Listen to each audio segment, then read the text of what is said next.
So இப்போ on கிளிக்னா என்னன்னு சொல்லிட்டு நம்ம சொல்லியிருப்போம் இல்லையா. பேசிக்கா ஒரு பட்டன் கிளிக் பண்ணும்போது எனக்கான ஆக்ஷன் பண்ணக்கூடிய விஷயம் தான் இந்த ஆன் கிளிக். ஃபார் எக்ஸாம்பிள் நம்ம வீட்டில் இந்த சுவிட்சஸ் இருக்கு இல்லையா.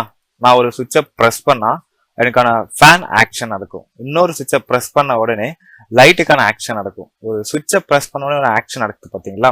Like this called by on click event. ஓகேவா. ஸோ அதே மாடுலேஷன்ல நான் என்ன பண்றேன்னா ஒரு ஃபார்ம் ஒன்று பில்ட் பண்றேன். ஸோ பேசிக்கா ஒரு ஃபார்ம் ஒன்று, இதனுடைய ஃபார்ம். ஓகேவா.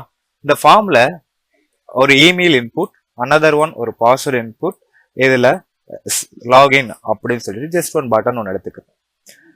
இதுல சம் டேட்டா இன்சர்ட் பண்ணிட்டு நான் இந்த பட்டனை கிளிக் பண்ணும்போது தான் நான் கொடுத்துருக்க ஃபீல்டு ப்ராப்பரா இருக்கா, லைக் ரெக்யூர்டா இல்லையான்னு சொல்லிட்டு செக் பண்ணும். இப்போ இந்த பட்டனை கிளிக் பண்ணும்போது அதை ஆக்ஷன் பண்ணுது இல்லைங்களா. This called by on click event. ஓகேவா. ஸோ அனதர் ஒன் என்னன்னா on blur.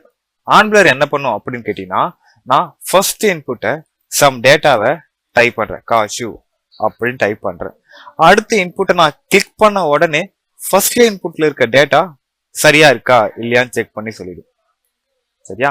So another one என்னன்னா ஆன் சேஞ்ச். ஆன் சேஞ்ச் என்ன பண்ண போகுதுன்னா, நான் டைப் பண்ணும் போதே எனக்கான டேட்டா எல்லாமே கரெக்டா இருக்கா இல்லையான்னு சொல்லிட்டு செக் பண்ணி சொல்லிடும். நான் டைப் பண்ணிருக்கும் போதே எனக்கான டேட்டா எல்லாமே செக் பண்ணி சொல்லிடும். இதுதான் இந்த 3 ஈவெண்ட்.